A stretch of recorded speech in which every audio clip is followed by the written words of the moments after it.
Hey guys, we were doing conservation of resources topic and in this we'll read this first.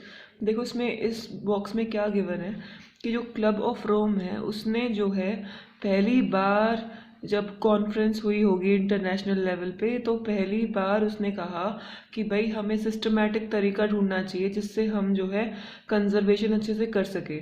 तो फिर 1974 में क्या हुआ कि जो शू मैचर है उसने अपनी बुक में, कौन सी बुक में, स्मॉल इज़ ब्यूटीफुल में, गांधीयन फिलॉसफी, गांधी जी ने जो फिलॉसफी दी थी, हमने पढ़ा भी था कि हमें ज़्यादा यूज़ नहीं, there is enough for everybody's need and not for anybody's greed वाली जो फिलॉसफी है, तो उस पर जो है इस बंदे ने ध्यान दिया और लिखा अपनी बुक में। और इससे अलग क्या है यार कि ग्लोबल लेवल पे एक रिपोर्ट निकाली गई, ब्रुंडलैंड ब्रुंडलैंड कमीशन रिपोर्ट। इसमें पहली बार सस्टेनेबल डेवलपमेंट का कॉन्सेप्ट इंट्रोड्यूस करा गया। इससे पहले सस्टेनेबल डेवलपमेंट जैसा कोई आइडिया नहीं था, इस टाइम पे लेके आए थे ये लोग, ठीक है।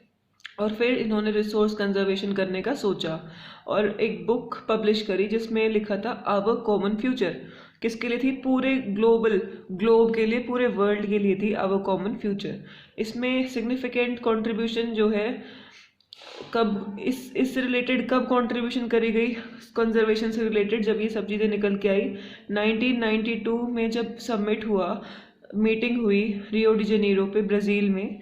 तो उस टाइम पे जो है एक प्रॉपर सिस्टमैटिक प्लान आउट किया चीज़ों को और वो चीज़ें लागू करी गई। अब बात आती है लैंड रिसोर्सेज की। अब लैंड रिसोर्सेज किस तरीके से डिस्ट्रीब्यूटेड है, हमारे यहाँ पे किस तरीके के लैंड रिसोर्सेज हैं, we are going to study about that. देखो, लैंड जो है उसको हम पता नहीं कितने तरीके से यूज़ करते हैं।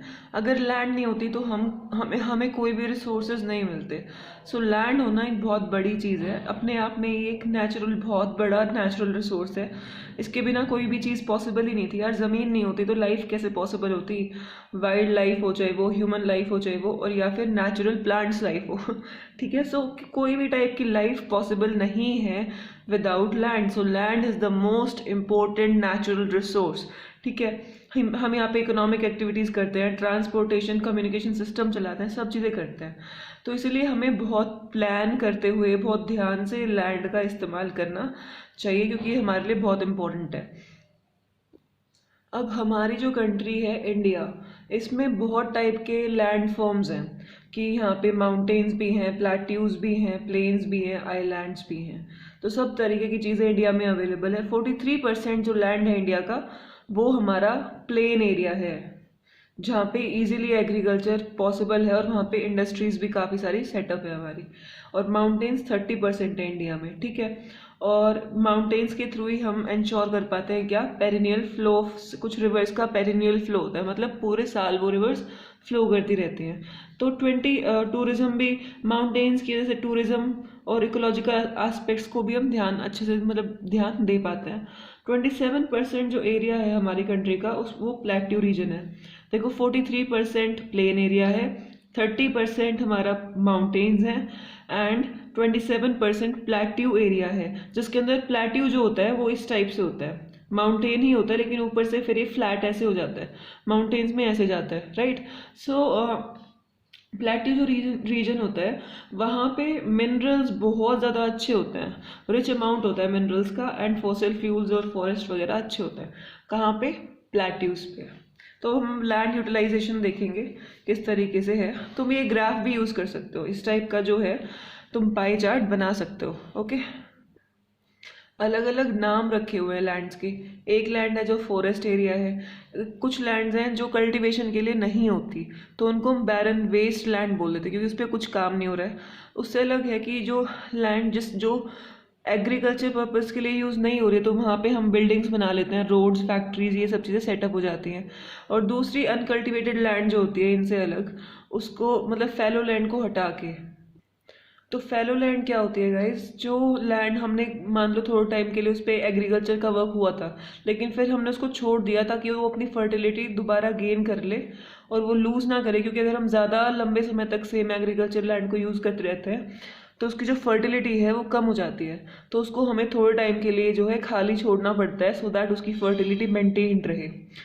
ठीक है, तो हमारी अनकल्टिवेटेड लैंड दूसरी टाइप की जो है उसमें फैलो लैंड नहीं आती है। इसमें आते हैं जो पेस्चर लैंड्स होते हैं, ग्रेजिंग लैंड्स, ग्रास लैंड्स वगैरह, जहाँ पे कल्टीवेशन नहीं हो रहा है किसी टाइप का, वो बस हम लोग कैटल्स के लिए यूज़ करते हैं, जो जानवर वगैरह हैं, शीप्स वगैरह, गोट वगैरह, उन सब के लिए, काऊ, इनके लिए हम यूज़ करते हैं एज अ पेस्चर लैंड।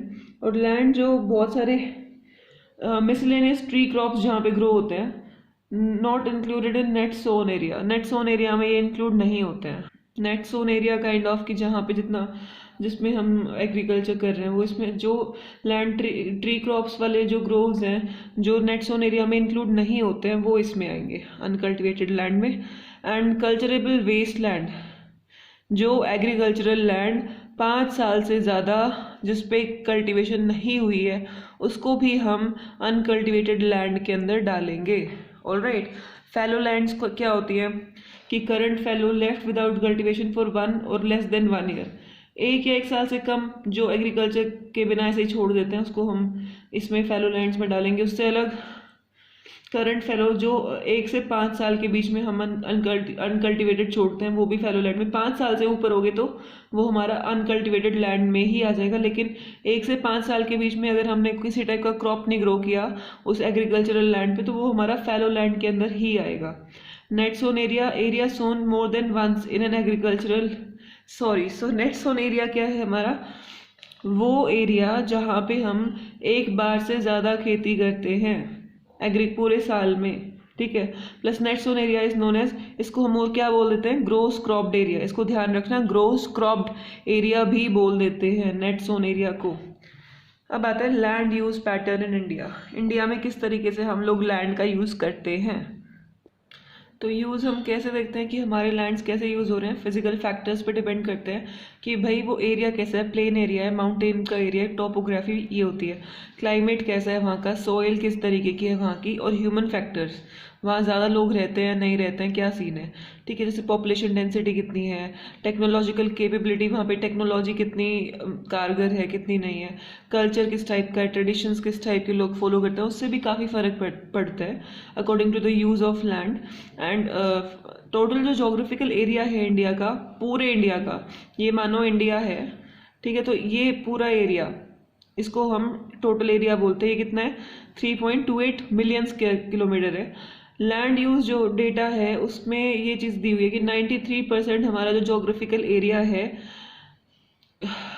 हमारे पास पूरे हमारे एरिया का सिर्फ 93% ही अवेलेबल है, बिकॉज जो लैंड जो नॉर्थ ईस्ट स्टेट्स में है, असम को छोड़ के, वो हमने प्रॉपरली यूटिलाइज नहीं करी है, इसलिए हमारे इंडिया का ये लगा लो 93% पार्ट ही यूटिलाइज हो रहा है। नॉर्थ ईस्ट स्टेट्स की पार्ट्स असम को छोड़ के ज़्यादा और दूसरी स्टेट्स यूटिलाइज नहीं हो रही है। ठीक है, सो जो जम्मू कश्मीर है, अब हाफ, बहुत सारा एरिया ऐसा है जम्मू कश्मीर का जो पाकिस्तान ने ऑक्यूपाई कर रखा है और चाइना ने ऑक्यूपाई कर रखा है, तो उसका सर्वे हुआ नहीं है कभी, इसलिए हम सिर्फ 93% अभी यूज़ कर रहे हैं। ऑलराइट गाइज, ये अभी और भी है लैंड यूज़ पैटर्न की चीज़ें, so we'll be studying that in our next lecture. So till then bye bye, take care.